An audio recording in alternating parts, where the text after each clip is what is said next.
weekend, isn't it? Yeah, I think every game for us now is like a final. We need to treat it that way, and we need to be going with the mindset that we want to go and do everything we possibly can to win one game at a time. And it's we don't give up on anything, and we certainly don't concede anything. But we know our chances of the finals are extremely difficult from here. But we won't concede, and we certainly won't lie down. Yeah, I guess.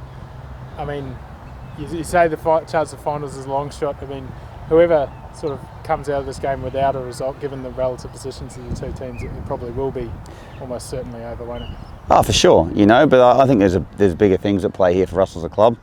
We're exposing a lot of good young players here. Players are playing for their careers and contracts, and personal pride as well, and it comes into it. So whilst we're not conceding anything, there should be enough motivation for us there to go and get a performance and try and get the 3 points.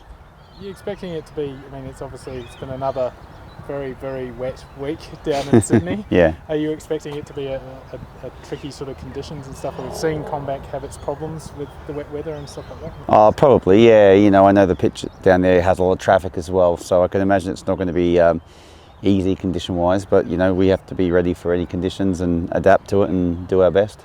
You talk about blooding a few youngsters and stuff like that. In contrast, the Wanderers come in with a very experienced squad. They've got a lot of depth across the board. I mean, what are you expecting from them, and what have you seen from them under Mark since he's sort of taken over?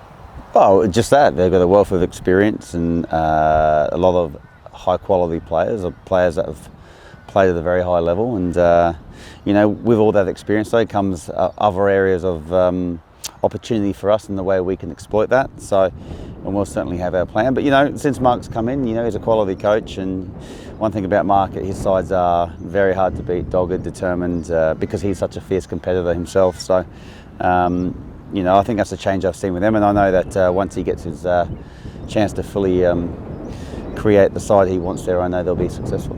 Any updates on any of the guys like Nicola or Corey or anyone like that? No, they're not ready yet. But Alex Parsons has trained well, so I'm sure he'll be in contention for the trip away.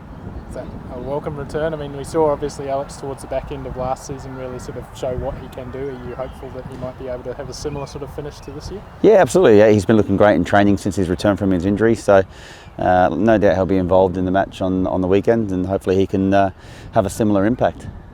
What about giving Cyrus a start last week and the sort of, I guess, the work rate that he got through? He still can't quite find that goal at A-League level, but you must have been happy with the effort that he put in. Absolutely. What he gave the team without him scoring personally a goal was exceptional. So he starts again. We win the game, and he played well, and we're just going to reward players, young or old, on what they're doing. And right now he's leading our line, and he did it really well last week. And if you can consistently back it up, and goals will come, I'm sure of it. And I guess we just spoke to Henry there. There's obviously been a lot of talk about the way he's sort of settled into the A-League. What's impressed you most about him? I mean, I find that he seems to have a lot of composure for a guy with a lack of experience, like in terms of the way he finished that goal on the weekend. It just shows he's got a cool head on his shoulders. Yeah, but the only way you can get experience is if you're given an opportunity to play in the A-League, and he was always a very good player. Brisbane Roar thought at the beginning, Perth Glory thought the same about him, and then we brought him back. So there's always the talent. He's got a great football brain. He reads the game really well. He knows where to be.